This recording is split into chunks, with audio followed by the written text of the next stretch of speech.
Generic or genuine? All right, listeners and viewers. So we're continuing our breakdown of the Rolling Stones top 50 best summer songs of all time list. And maybe we'll have some more promising placements today, but let's see what we got to start. Justin, what do we have?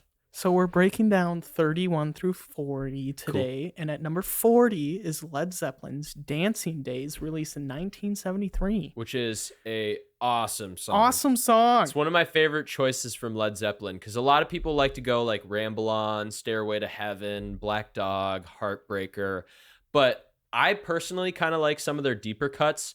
I like Houses of the Holy, I like Ocean, I like Dancing Days. Actually, I think the album is called Dancing Days, but I like that whole album, essentially, whatever one that this one came off of.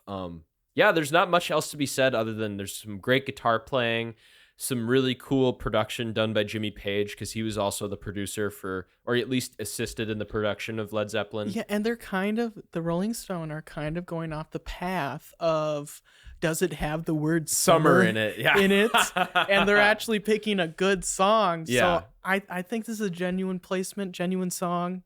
Deal. Yeah. I'm in. So at 39, we have Santo and Johnny with Sleepwalk.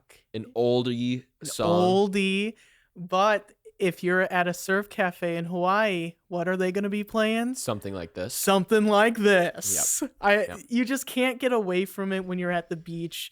This just Hawaiian vibe, and I just got to go genuine with it right away because it's so replicated, and it's replicatable as well. Yeah. It's both. It's the sound of the lap steel guitar. That's really what you're getting with this big slidey sounds. That's what that is, and it's so quintessential to doo-wop of the time, and also kind of surf rock and those sounds. Talking about quintessential is 38. Yeah. With It Takes Two by Rob Bass and DJ Easy Rock. This is one of those songs you listen to and go, "Oh, that's that sound. That's that song. That's that sound." Yeah. Okay. Yeah, released in the late 80s. Mm-hmm. Man, it's absolute club banger, as the Rolling Stones points out. But yeah. And I mean, heard in many movies and many commercials. Still gets played today. Yep. I'd say just as much as Hey Ya and Missy Elliott's Work It. So I wonder why this one wasn't on the top 500 songs list.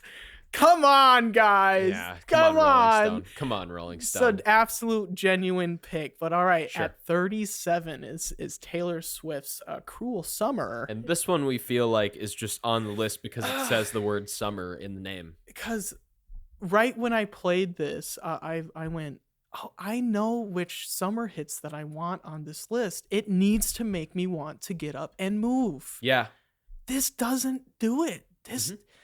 I mean, yeah, it has summer in the name, but where else is the summer vibes in the song? I mean, where's the event that she's writing about happened in the summer. That's just the stretch. Let me read what Rolling Stone wrote about it. Oh my gosh. But with Cruel Summer, she devised the perfect bittersweet pop lust swoon, sneaking out the window for a secret rendezvous. Oh my God. And then crying in the back of a car, because that's how most Taylor Swift songs go. It's the ultimate Swiftie mystery. That's what they said right away. Yeah, I mean, I don't know. I like Taylor Swift as an artist, but when people talk about Taylor Swift like Rolling Stone, then I want to barf. You could have picked a better Taylor Swift song. Yeah. You don't have to have summer in the name, as we saw with How the Led about Zeppelin. I don't know about you, I'm feeling 22. I would definitely call that a summer song that I would dance to. I don't know about you, but I'm feeling 22. I'm 23, but whatever. Oh my gosh. So we think that's generic, if you couldn't tell. Yeah. Number 36 on the list is the song Hot Stuff by Donna Summer. Oh yeah. And I love it. It's an interesting song.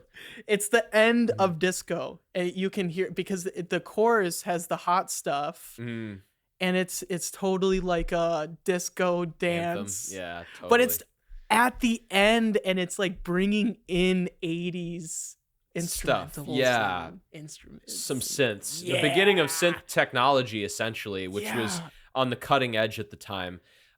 Here's another interesting thing I'm reading here from what Rolling Stone wrote in the description of this song, or their description of it. Hot Stuff topped the chart in June 1979, a sex-craving disco anthem with grinding rock guitar courtesy of Steely Dan Doobie Brothers sideman Jeff Skunk Baxter, which I didn't know about this guy previously, but I know of Steely Dan and the Doobie Brothers, of course, so he's likely a very famous session guitar player, that's for sure. Yeah, so I think this is another quintessential one. I think it's genuine. Genuine, absolutely. Easy. 35. Ooh, so we got a new one from 2020. It's WAP by Cardi B and Megan Thee Stallion. I'm not mad at this. I'm not mad at it either. I'm not mad. But let me read this young description real quick. Okay. All hail. Cardi and Megan. In a time of national crisis, these two queens responded with the filthy hot girl summer banger we needed. No one had a hot girl summer that summer, by the way. Megan and Cardi shocked prudes everywhere with WAP, chanting wet ass pussy over a sample of the Baltimore club hit Whores in This House. Bring a bucket and a mop when you listen to this song. Bring a freaking bucket and a mop. You know what, though? Gosh. I kind of agree that this is totally a summer song, and it's totally a summer song. Entertaining, and it made people dance, although we couldn't really dance together in the year 2020 because of the COVID pandemic. But they brought us all together. It did. It truly brought us together. So I love the concept and the thought processes behind the song, and then I start listening to the song, and I go, I need to skip halfway through to get into the vibe. But yeah. I think this is genuine. This is genuine. It's genuine how Cardi and Megan made it and felt about it, so I'm gonna go with genuine as well. Yeah. I think it's also a genuine placement. I think it's it is a good placement on this list too. I like all right, it Jack. where it is. What do we have at 34? We have the song Miserlou by Dick Dale. Again, one of those, oh, that's this song? Yeah, opening credits for Pulp Fiction. Yep. I mean, if you have a Pulp Fiction song, you know it's a good one. Or it's going to be known by a lot of people, too. Oh, yeah. Yeah. 100%. Mm-hmm. So I think that's genuine. We don't even have to talk about that one. Yep. And then at 33, someone I've never heard before, it's Koffee and their song Toast. Yeah, from 2019. It's a Jamaican pop jam, and it's yeah, and the lady, she's 22. She's from Jamaica. Mm-hmm. She's a singer-songwriter. It's a very fun song. It's perfect chill summer vibes too. It's like a reggae flavor, but with pop, really. It was a more of a club jam, more of a summer vibe, like reggae hit. Mm-hmm. So I really like having that Jamaican style in this list. So I really think this is a genuine placement, genuine song all around. Yeah, and I think reggae music goes really well with anything summer. I mean, I think there should be more. Yeah. More reggae on this. Very well could be. Number 32, we have the song Heatwave by Snail Mail. And it's slow. It's slow. It gets into it. But I think it sounds like you're not a fan of it.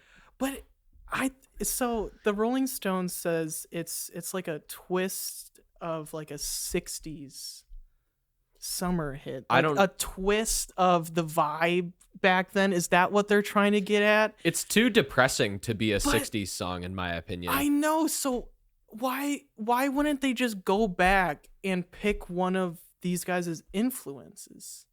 Yeah, right. Like I want the sound here. Yeah. I'll totally have a little bit of a lull, little bit of a take it down a peg. We're partying so hard. That's why this song is on here. But there could be I think there can be such better picks. I mean, I think so too. Have a Beatles song here almost. Yeah, and let me read some of the lyrics to this. I'm so tired of moving on, spending every weekend so far gone. Heatwave, nothing to do. Woke up in my clothes, having dreamt of you. Swirl in the white evening sun, tell me that I'm the only one, and I hope I never get a clue. Green eyes, I don't know what to do. See, I like the lyrics because they're interesting, but they are super depressing to me. Has Heatwaves been freaking you out? I'm glad ass animals, guys. Yeah. Yeah. I don't like that song very much either. I don't know. Do. I like it. Well, it's a jam. So let's talk about this one though. So I mean, is it generic or genuine? I'm gonna lean more towards generic, man, because I've heard this kind of I think chorus they should have pedal. picked a different. I think they should have picked a different song. I feel as though I've heard this chorus pedal guitar stuff just about 1,000,000 times. It makes me think of Sad, or what is it called? Pissing by Sad Penny. It makes me think of. There's a whole host of other emo rock songs that are indie that basically sound like this. And the interesting thing about it is like a lot of people who are in that space are like, I'm so unique, but everyone is like ubiquitously unique, if you know what I'm saying. Yeah. People who try to be unique are the exact opposite of unique, usually speaking. That's why I'm saying go with the originator of it. And go with like an old version of this. Like, I think we just agreed. What they were influenced. This is generic. Yeah, generic for sure.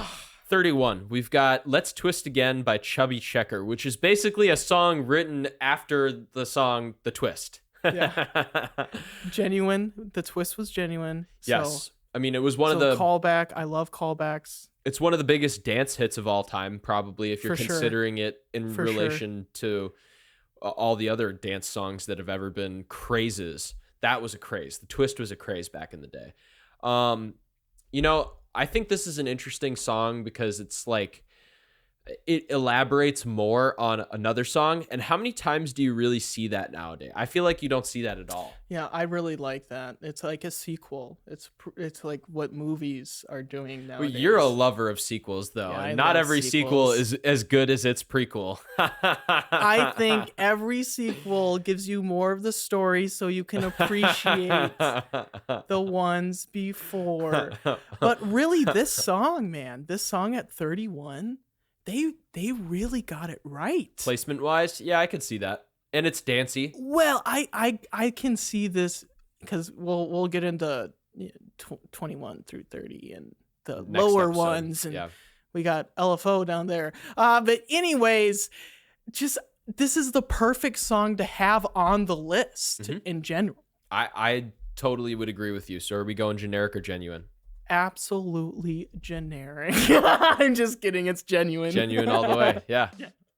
So this has been the Cheap Shot Music Podcast. Please download or stream this episode wherever you get your podcast. Please leave a like and/or a comment on our social medias. It's greatly appreciated. And thank you, everyone, for listening and watching.